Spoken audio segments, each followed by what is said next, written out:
হয়েছে।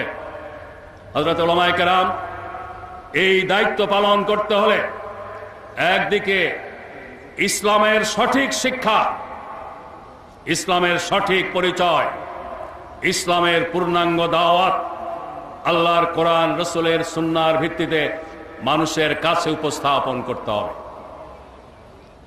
মাদ্রাসার শিক্ষক হিসেবে ছাত্রদেরকে কোরআন হাদিস ফিকহ শাস্ত্রের যেই পাঠ আপনারা দিয়ে থাকেন তাকে কেন্দ্র করে যেন ইসলামের পূর্ণাঙ্গ রূপ, পূর্ণাঙ্গ চিত্র, বর্তমান দুনিয়ার যাবতীয় সমস্যার সমাধান দিতে ইসলাম সক্ষম, একমাত্র ইসলামই সক্ষম, এই দিকটা আপনাদের বিবেচনায় রাখতে হবে।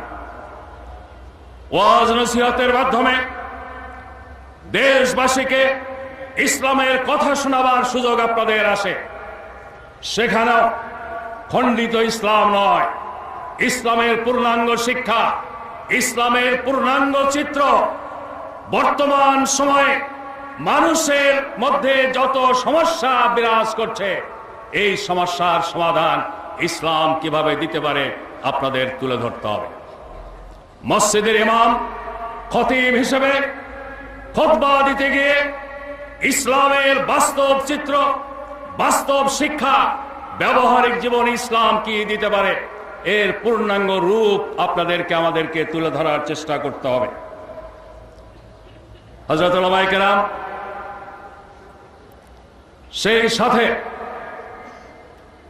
ইসলাম না থাকার কারণে আমরা কিভাবে ক্ষতিগ্রস্ত হচ্ছে, মানব জাতি কিভাবে দুর্ভোগ পোহাচ্ছে এই দিকটাও মানুষের সামনে তুলে ধরতে হবে। অন্যদিকে ইসলামের উপরে আঘাত কোন দিক থেকে কিভাবে আসছে, ইসলাম সম্পর্কে বিভ্রান্তি সৃষ্টির জন্য কারা কোন দিক থেকে কিভাবে চেষ্টা করছে সেই দিকটিও মানুষের সামনে তুলে ধরার জন্য চেষ্টা করতে হবে। হযরত উলামায়ে কেরাম এখানে আমি প্রসঙ্গত বলে রাখতে চাই, একটি ফিতনা, জঙ্গিবাদের ফিতনার মাধ্যমে ইসলামকে কুৎসিতভাবে তুলে ধরা হচ্ছে। আজ বাংলাদেশের মতোই সারা বিশ্বের উলামায়ে কেরাম এ ব্যাপারে ঐক্যমতে রায় দিয়েছেন, যেটাকে ইজমা হিসেবে বিবেচনা করা যায়। এই জঙ্গিবাদের সাথে ইসলামের কোনো সম্পর্ক নেই। এখন এই জঙ্গিবাদের প্রসঙ্গে বিশ্ব জনমতকে মোটামুটি পক্ষে নিতে যখন উলামায়ে কেরাম সক্ষম হয়েছেন তখন একটি উস্কানিমূলক কাজ আমরা দেখতে পাচ্ছি। এই উস্কানিমূলক কাজটি হলো ডেনমার্কের একটি পত্রিকায় আমাদের প্রিয় নবী, শেষ নবী মুহাম্মদুর রাসূলুল্লাহ সাল্লাল্লাহু আলাইহি ওয়াসাল্লামের ব্যঙ্গচিত্র ছাপা। পরবর্তী পর্যায়ে ইউরোপীয় ইউনিয়নের বেশ কয়েকটি দেশেও এগুলো পুনঃমুদ্রণ হয়েছে। জঙ্গিবাদের জন্ম আর এই কার্টুনের প্রকাশনা এগুলো কিন্তু একটা থেকে আর একটা বিচ্ছিন্ন নয়। গোটা বিশ্বব্যাপী ইসলামের বিরুদ্ধে চক্রান্ত ষড়যন্ত্রের একটি অংশ। এটি একটি উস্কানিমূলক কাজ। এই উস্কানি দিয়ে আবার প্রমাণ করতে চায় মুসলমানরা উগ্রবাদী, মুসলমানরা জঙ্গিবাদী, তারা প্রতিহিংসা পরায়ণ। এগুলোর প্রতিবাদ অবশ্যই করতে হবে, জোরালো ভাষায় প্রতিবাদ করতে হবে, যুক্তিপূর্ণ ভাষায় প্রতিবাদ করতে হবে, আপোষহীন বক্তব্য দিতে হবে, কিন্তু প্রতিহিংসা পরায়ণ কোন কর্মকাণ্ডকে প্রশ্রয় দেওয়া যাবে না। তাহলে এর পেছনে যারা কলকাঠি নাড়ছে তাদের পরিকল্পনা বাস্তবায়িত হবে, তাদের পাতা ফাঁদে।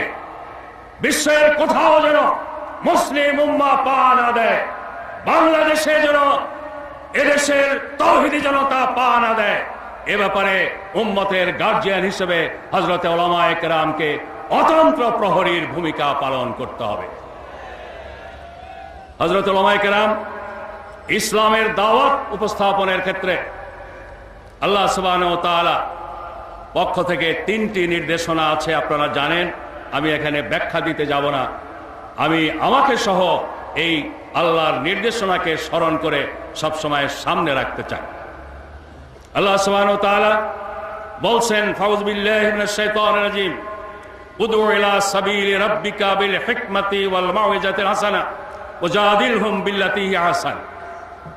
আল্লাহর পথে মানুষকে ডাকো হিকমতের সাথে, বুদ্ধিমত্তার সাথে, বিচক্ষণতার সাথে, কৌশলী ভূমিকা পালনের মাধ্যমে। এটা আমাদের সামনে রাখতে হবে। এরপরে মাওয়াইজায়ে হাসানা, সুন্দর উত্তম উপদেশ,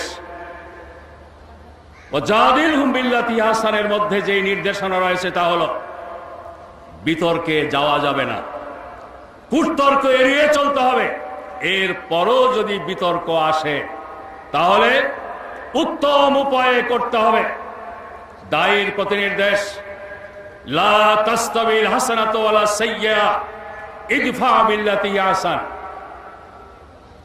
খারাপ কাজ ভালো কাজ এক বরাবর হয় না, অতএব খারাপের মোকাবেলা করতে হবে উত্তম ব্যবহার দিয়ে।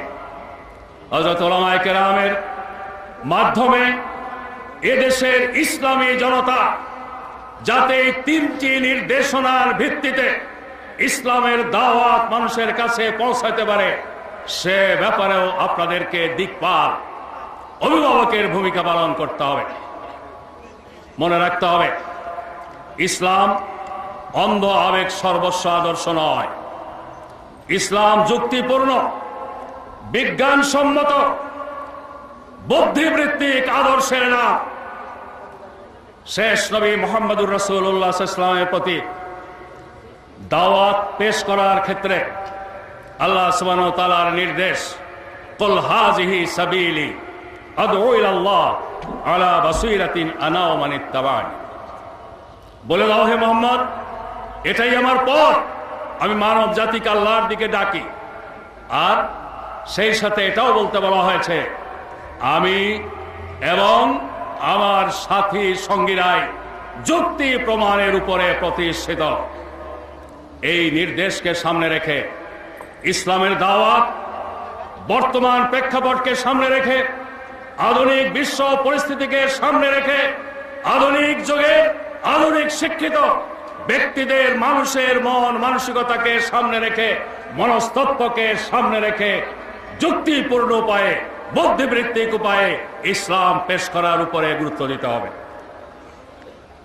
প্রসঙ্গতে আমি বলতে চাই, ব্রিটিশ শাসনের একটি কুফল, এক মায়ের দুই সন্তান আমরা, কেউ মোল্লা কেউ মিস্টার। এই অবস্থা তারা সৃষ্টি করেছিল তাদের শাসনকে জিয়ে রাখার জন্যে। তারা আমাদের দেশ ছেড়ে চলে গেল, এই ধারা অব্যাহত আছে। তাদের নৈতিক আদর্শিক প্রভাব প্রতিষ্ঠিত থাকছে এটাকে কেন্দ্র করে। হযরত উলামায়ে কেরামের কাছে